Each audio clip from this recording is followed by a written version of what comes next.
Welcome to the MetroWild podcast. I'm Yang-May Ooi. I'm a writer and podcaster. You may also have heard me on my previous podcast, The Anxiety Advantage, which was all about transforming anxiety for good. MetroWild is my new project, and it brings together my love of city life and wild nature. The idea came out of my anxiety podcast as a way to take positive action towards mental and also physical well-being. We often think about well-being in the context of us as individuals. We say it's important to look after our personal well-being. We try to eat well, exercise, get enough sleep, and so on. But what about the well-being of our surroundings? The place where we live, or neighbourhoods, our cities? What about the well-being of our parks, the countryside, and the natural world? What about the well-being of our planet Earth? These places, our cities and the natural world, they give us shelter, nourishment, and actually life itself. Sure, our cities can be harsh places to live, but they also give us our modern, comfortable lives. Urban high-density living can be oppressive, but it can also offer us connection with each other. Diverse types of people mixing together in cities can spark creativity and collaboration. Cities are the hubs for finance and business. They are international places. We go to work in cities and earn our livelihoods. They give us cafes and restaurants, theatre, galleries and parks. There are shops for everything you might ever need. There's nightlife and festival and fireworks. I love nothing more than doing what I call cafe society.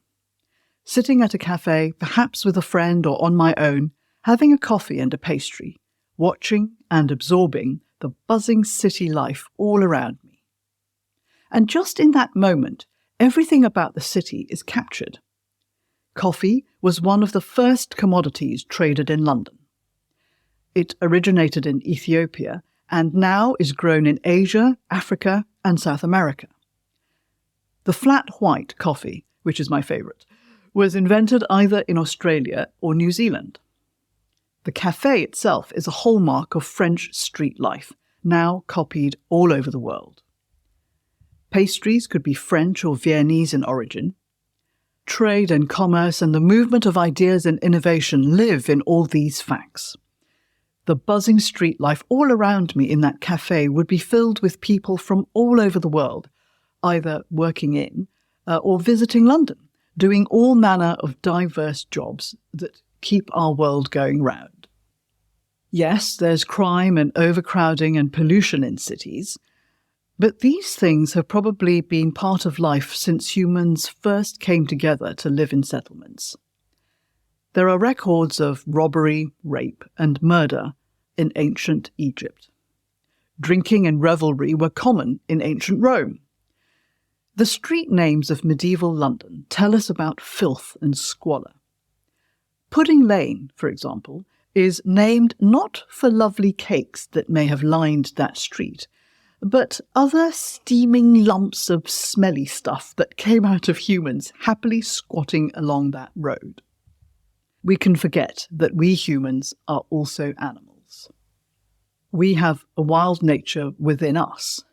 Sometimes cities can bring out the worst of the animal in us.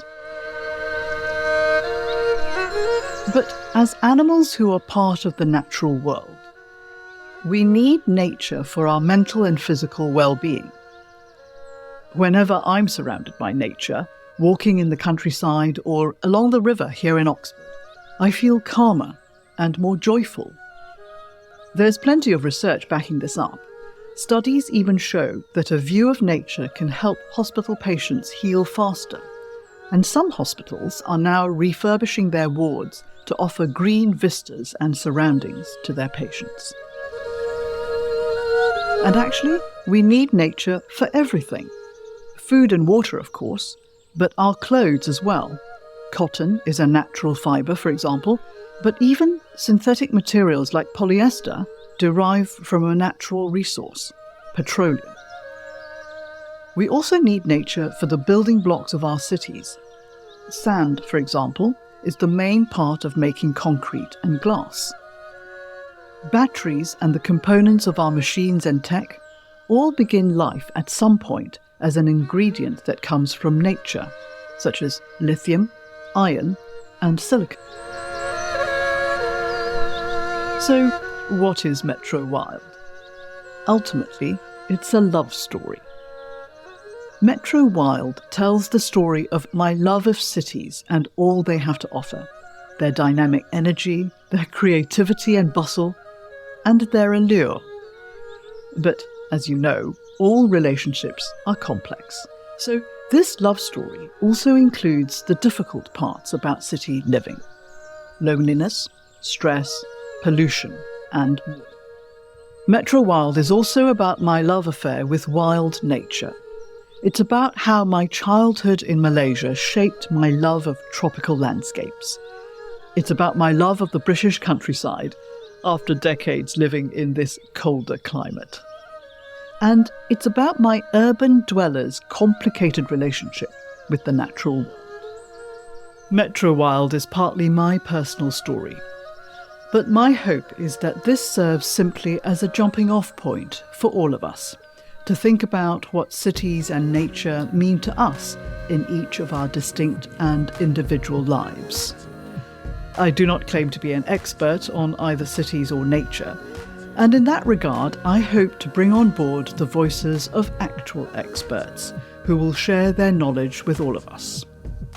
I will also be inviting a diverse range of guests to share their unique love stories, but neither I nor any of them would claim to speak for all city dwellers nor all nature lovers. The aim of this love story, this MetroWild love story, really is about sparking a romance in all our hearts.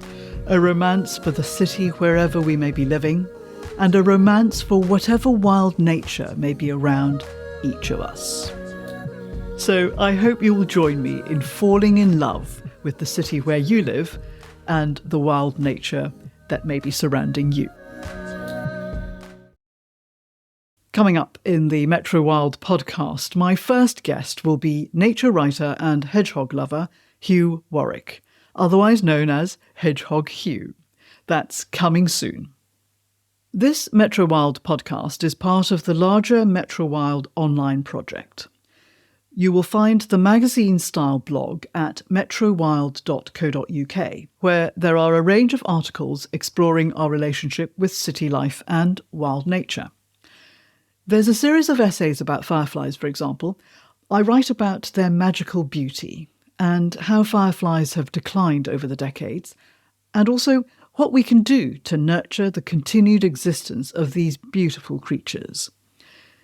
You'll also find an opinion piece about Just Stop Oil, and a two-part story about the good and the bad aspects of living in London as a 20-something. For those of you who may prefer to listen to podcast content rather than sit down with written text, I will also include in this MetroWild podcast selected audio versions of articles from the MetroWild blog. So please, like, subscribe or follow the MetroWild podcast for what I hope will be a wide-ranging and delicious feast for your ears. You can find the podcast via podfollow.com/MetroWild. The link to the full MetroWild multimedia magazine again is metrowild.co.uk. You can also like or follow the MetroWild Facebook page at facebook.com/MetroWildUK. I'm Yang-May Ooi. You can find me on social media as @TigerSpiritUK. I do hope you will follow or subscribe to the MetroWild podcast wherever you get your podcasts, including Spotify and Audible. It's free. New episodes will then appear in your pod listening app as soon as I release them into the wild.